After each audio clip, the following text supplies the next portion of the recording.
सुप्रभात बच्चों, कैसे हैं आप सभी। उम्मीद है आप सभी खुश होंगे और स्वस्थ होंगे। वीडियोस भी देख रहे होंगे और वीडियोस को देखकर अपना काम भी पूरा कर रहे होंगे। तो बच्चों एक बार फिर कक्षा 1 हिंदी में आप सभी का स्वागत है। बच्चों जैसा कि आप जानते हो, पिछले वीडियो में हम कर रहे थे हमारी हिंदी पाठ्य पुस्तक खुलते पंख का पाठ 17 और पाठ 17 है जाखू मंदिर। पाठ 17 जाखू मंदिर। म पे बिंदी, द पे छोटी की मात्रा और र। और बच्चों हम कर रहे थे इसका अभ्यास। तो पिछले वीडियो में हमने अंग की मात्रा वाले कुछ शब्दों को उनके तुक के साथ वाले शब्द के साथ मिलाया था और फिर हमने ओ और चंद्रबिंदु वाली मात्रा ओ का अभ्यास किया था, यानी कि उनके प्रयोग से कुछ अभ्यास वाले कार्य भी किए थे। तो उम्मीद है आपने वीडियोस देखे होंगे और काम भी पूरा किया होगा। तो चलिए एक बार फिर हम अंग की मात्रा वाले शब्दों को यहाँ देखते हैं। तो बच्चों यहाँ पे आपका पृष्ठ संख्या 71, पेज नंबर 71 में आपके पास कुछ चित्र दिए गए। हम चित्र नहीं बनाएंगे, बिना चित्रों के ही हम इन शब्दों को लिखेंगे, लेकिन परीक्षा में आपके चित्र दिए गए होंगे। आप चित्रों को देख करके इन शब्दों का अभ्यास करोगे। तो यहाँ पे आप चित्र देखेंगे, चित्र को देख करके उनके नाम लिखेंगे। चित्र देखकर नाम लिखो, या चित्रों के कपे की मात्रा के नाम लिखो। आपको बुक में चित्र देख करके या परीक्षा में आपको चित्र दिए गए होंगे, उन चित्रों को देख करके आपको नाम लिखना होगा। तो आपकी किताब में जो सबसे पहला चित्र दिया गया है वो चित्र किस चीज का है? वो है बंदूक का। आप देख सकते हैं सबसे पहला जो आपके किताब में चित्र है वो है बंदूक का, ठीक है। और ये यहाँ पे आपको एक बंदूक है बनी हुई, है ना, इस तरह का की एक बंदूक बनी हुई है।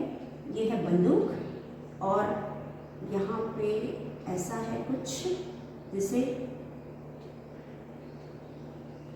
ये बंदूक है आपकी और इस बंदूक के आगे आप लिखेंगे, यहाँ पे भी कुछ ऐसे रस्सी सा है, ये है बंदूक। चलिए मैंने आपके लिए चित्र भी बना दिया ताकि आपको कोई कठिनाई ना हो। और इस तरह का कुछ चित्र है, ये है, ये नदी है, ठीक है, ये आपका बंदूक है, ठीक है बच्चों। इस तरह का आपकी किताब में कुछ बना हुआ है जिसे हम बंदूक कहते हैं, ठीक। अब इसके सामने आप क्या लिखोगे? इसके सामने आप लिखोगे, यहाँ पे भी छोटा सा एक कुछ होता है, ठीक। इसके सामने आप क्या लिखोगे? लिखोगे बंदूक, ब बिंदी, द पे बड़े की मात्रा और क। आपने चित्र को देखा और उसका नाम लिखा बंदूक। उसके बाद हमारे पास यहाँ पे दूसरा चित्र है। अब दूसरे चित्र में आप देख सकते हो, यहाँ पे ये क्या है? ये है कंघी, इसे हम कंघी कहते हैं। और आप सभी जानते हो कंघी का प्रयोग हम क्यों करते हैं? कंघी का प्रयोग हम बाल झाड़ने के लिए करते हैं, स्मार्ट दिखने के लिए, अच्छे दिखने के लिए, सुंदर दिखने के लिए हम इसका प्रयोग करते हैं। तो ये है हमारी कंघी, ठीक है। इसे हम बाल अपना झाड़ते हैं और बाल की साफ सफाई रखते हैं, तो इसे हम कंघी भी लिख सकते हैं, कंघा भी लिख सकते हैं, क पे बिंदी। और क्योंकि ये बड़ा वाला कंघा है यानी चौड़ा वाला कंघा है, तो हम इसे कंघा बोलेंगे। ये है कंघा। उसके बाद हमारे पास आप देख सकते हो यहाँ पे अगला चित्र है जिसमें बना है, क्या है ये? क्या है ये? है पतंग। इसे हम क्या कहते हैं? पतंग कहते हैं। तो ये है हमारा पतंग और आप पतंग खूब उड़ाते होंगे। ये है हमारा पतंग, ठीक है। और उसके बाद पतंग के नीचे हम क्या लिखेंगे? पतंग, प त पे बिंदी और ग, पतंग। और उसके बाद हमारे पास चित्र है, किसका चित्र है? ये चित्र है पंखे का। ये चित्र है पंखे का जो कि हम कागज से बनाते हैं। तो यहाँ कागज वाले पंखे का चित्र है। ये है कागज वाला पंखा। पंखा इस तरह से हम कागज को फोल्ड करके बनाते हैं पंखा, है ना। आप सभी बना के खेलते होंगे और इसका प्रयोग हम हवा करने के लिए भी करते हैं। इसका प्रयोग हम हवा करने के लिए भी करते हैं, तो इसे हम कागज़ का पंखा कहते हैं। कभी कभी हम बिजली नहीं होती तो हम इसका प्रयोग भी करते हैं और अक्सर हम इसे बना करके खेलते भी हैं। अपनी कॉपी से पेजेस फाड़ के भी हम बनाते हैं। तो हम इसे कहेंगे पंख, प पे बिंदी और ख पे आ की मात्रा खा, पंखा। तो यहाँ पे बच्चों कुछ शब्द हैं जिनको हमें इनके चित्र देख करके पहचानना है, ठीक है। तो हमने इनके चित्रों को देखा, पहचाना और इनके नाम लिखे। तो सबसे पहला वाला जो चित्र है वो है, सबसे पहला वाला चित्र आपके सामने जो है वो है बंदूक का, इसलिए हमने लिखा ब पे बिंदी, द पे बड़े की मात्रा क। इसको पढ़ने का तरीका है ब पे बिंदी बन, द पे बड़े की मात्रा दू क, फिर मिला के पढ़ेंगे बंदूक। पहले हम इसे अलग अलग पढ़ेंगे और उसके बाद हम इसको मिला करके पढ़ेंगे। उसके बाद है पतंग, पतंग, पतंग। फिर पढ़ेंगे कंघा, कंघा। फिर पढ़ेंगे पंखा, पंखा। तो इन चित्रों को आपको पहचानना है और उसके बाद इनके नाम लिख करके अभ्यास को पूरा करना है। तो यहाँ पे जो हमारा अगला अभ्यास है, क्योंकि हमने इस पाठ में बहुत सारे अंग की मात्रा वाले शब्दों को पढ़ा और समझा, और इसी तरह से आप इन चित्रों को पहचानेंगे। और कुछ और चित्र आपके लिए हम बना करके देते हैं जिनके आप नाम लिखोगे। ये दूसरा हमारा चित्र है, ये दूसरा चित्र है, और ये है, ये आपका है, ये है संतरा, संतरा पे आ की मात्रा रा, संतरा। ये संतरा हो गया। उसके बाद हम एक और चित्र बना सकते हैं यहाँ पे। ये क्या है? ये है अंडा, अंड पे आ की मात्रा डा, अंडा। अंडा है ना, दोनों अंडे एक जैसे होने चाहिए ना, अंडा। ये है आपका अंडा, ठीक है। उसके बाद और हम एक चित्र बना करके देखते हैं यहाँ पे। अगला चित्र हमारा है, आप पहचान करके बताना क्या है ये, इस तरह का क्या होता है। ये है अंगूर, ये है अंगूर। यहाँ पे भी आपको अंगूर में भी आपको अंग की मात्रा दिखाई दे रही, अंगूर, अंगूर। ये है अंगूर, ठीक है। तो इस तरह से हम यहाँ पे बहुत सारे ऐसे चित्रों को बनाएं और देखें। अंगूर, चलिए हम थोड़ा ऊपर अंगूर लिख दे रहे हैं, अंडा इधर लिख दे रहे हैं, अंगूर और र, अंगूर। ये है आपका अंगूर और ये है अंडा, अ बिंदी ड पे आ की मात्रा डा। तो इसी तरह के और भी चित्र दिए जा सकते हैं। चित्रों को देखकर आप पहचानेंगे और उसके बाद उनसे संबंधित आप उसके बाद आप फिर उसके नाम लिखेंगे। और फिर एक बार हम पढ़ते हैं, ब पे बिंदी बंदूक, बंदूक, कंघा, कंघा। ये कंघा है। फिर है अंगूर, अंगूर। फिर है अंडा, अंडा, पंखा, पंखा, संतरा, संतरा, पतंग, पतंग। इस तरह से आपको जो भी चित्र दिए जाएंगे और उन चित्रों को पहचान कर उनके आप नाम लिखेंगे। तो ये सभी आपने कर लिया होगा। चलिए हम अगला अभ्यास करते हैं। अब अगले अभ्यास में हमारे पास है, अगले अभ्यास में हमारे पास है, आप देख सकते हो अगले पृष्ठ में, इसी पाठ में हमारे पास चित्रों के नाम से मिलाओ। अब यहाँ पे हमें वाद्य यंत्र दिए गए हैं, यहाँ पे भी हमें चित्रों के नाम से मिलाना है और ये है वाद्य यंत्र।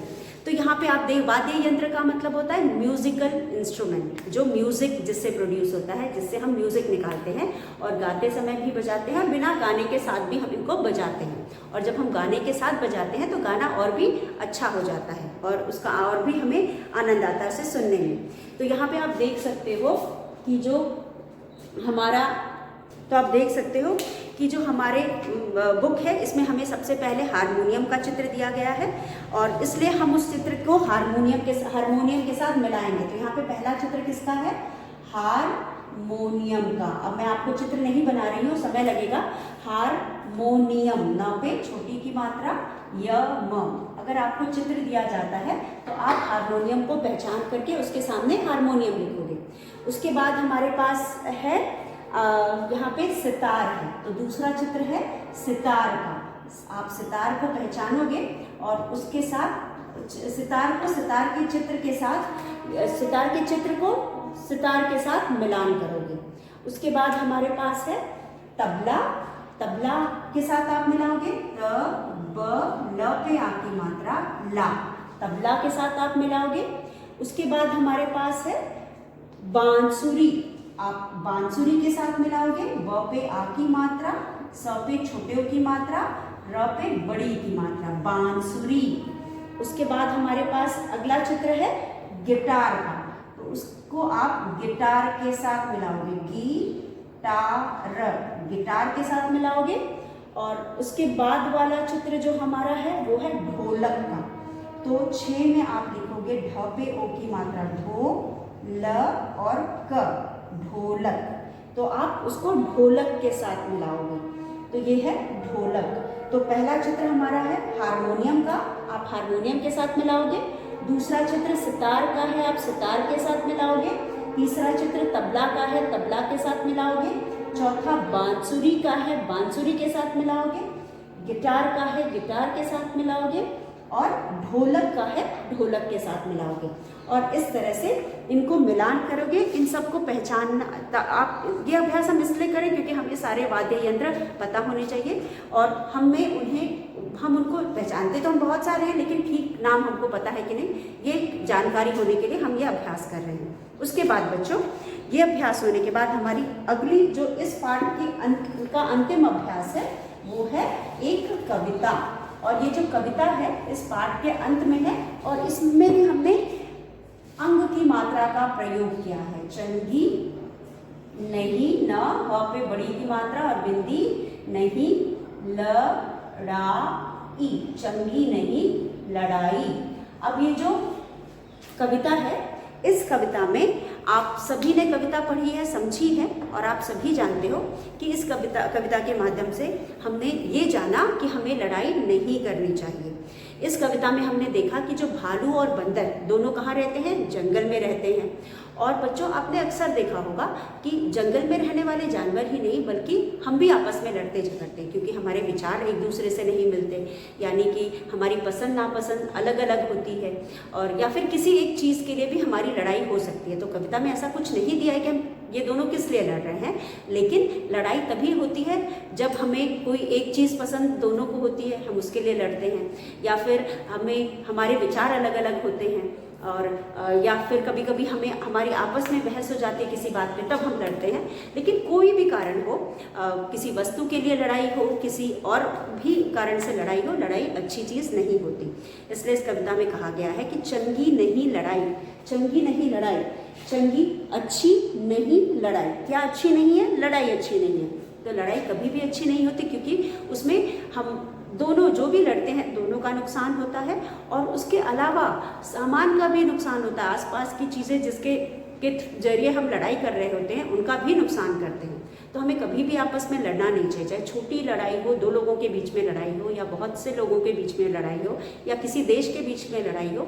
ये लड़ाई अच्छी नहीं होती, दोनों का ही नुकसान होता है। ना सिर्फ जान का नुकसान होता है, माल का भी नुकसान होता है। मतलब सिर्फ हमारी जान पे नहीं बनाती बल्कि सामान भी नुकसान होता है, पैसे की बर्बादी होती है, समय का बर्बादी होती है। इसलिए हमें कभी भी लड़ाई नहीं करना चाहिए। तो इसी तरह से यहाँ पे इस कविता में भालू और बंदर के लड़ाई के बारे में बताया गया है। भालू बंदर की हुई लड़ाई। भालू बंदर में एक दिन लड़ाई होती है। बंदर ने एक लात जमाई और जब लड़ाई हुई तो बंदर ने कस के भालू को एक लात जमा दी, यानी कि एक लात मारी। भालू झपटा मारा पंजा। भालू पीछे क्यों रहता, उसे लात लगी, चोट लगी उसे, और उसे गुस्सा आया और उसने क्या किया, अपने पंजे से बंदर को नोचा और क्या हुआ, बंदर के सारे बाल उसके हाथ में आ गए। तो भालू झपटा मारा पंजा, बंदर भैया हो गए गंजा। जो बंदर था उसके सारे बाल उसके हाथ में आ गए और वो गंजा हो गया। डंडा लेकर बंदर आया, और जब बंदर के साथ ये हुआ तो बंदर और गुस्सा हो गया और बंदर गया और डंडा लेकर के आया, और डंडा लेकर के उसने क्या किया, जोर लगाकर एक जमाया। किसको जमाया? भालू को, क्योंकि भालू से लड़ाई हो रही थी, उसके हाथ पैर से वो नहीं जीत पाया, तो वो फिर डंडे से उसने भालू पर वार किया, और जैसे ही भालू पर डंडा लगा और वो गिरा बंदर पर आकर, भालू को जैसे ही डंडा लगा वो जोर से आकर के बंदर के ऊपर गिर गया। बंदर की बस टूटी टांग, बंदर की तो सिर्फ टांग टूटी क्योंकि उसके ऊपर भालू गिरा था, और भालू की भी बच गई जान, और भालू की तो ये हालत थी कि बस उसकी जान बच गई थी, और जितना बुरा हो सकता था उतना बुरा हुआ था। एक जान मरने के अलावा जितना बुरा हो सकता था उतना उसके साथ बुरा हुआ था, बस वो बच गया था मान लो, मतलब उसकी भी हालत बहुत खराब हो गई थी। समझ बात उनको यह आई, चंगी होती नहीं लड़ाई। अब जब इतना कुछ हो गया, बाल चले गए, टांग टूट गई और जान बस बच गई, बुरी हालत हो गई, तब इनको समझ में आया कि जो लड़ाई होती है वो चंगी नहीं होती, इसलिए हमें लड़ना झगड़ना नहीं चाहिए। लेकिन क्या फ़ायदा, आखिर में जब समझ में आया तो कुछ फ़ायदा है? बिल्कुल नहीं। इसीलिए हमें कम से कम इस कविता को पढ़ करके, और शायद हमें ये कविता इसीलिए दी गई है कि हम पढ़ें और जानें कि हमें आपस में कभी भी लड़ाई नहीं करना चाहिए, हमें मिलजुल करके रहना चाहिए, और अगर हमारे विचार नहीं मिलते तो आपस में समझ बूझ कर रहना चाहिए, क्योंकि लड़ाई करने से एक का नहीं दोनों का नुकसान होता है और कभी भी किसी का भला नहीं होता। तो बच्चों, आज के वीडियो का समय समाप्त होता है। आज जो भी हमने किया आप उसे पढ़ लीजिएगा, दोहरा लीजिएगा। अगले वीडियो में एक बार फिर मिलेंगे, तब तक के लिए धन्यवाद। आप सभी का दिन मंगलमय हो।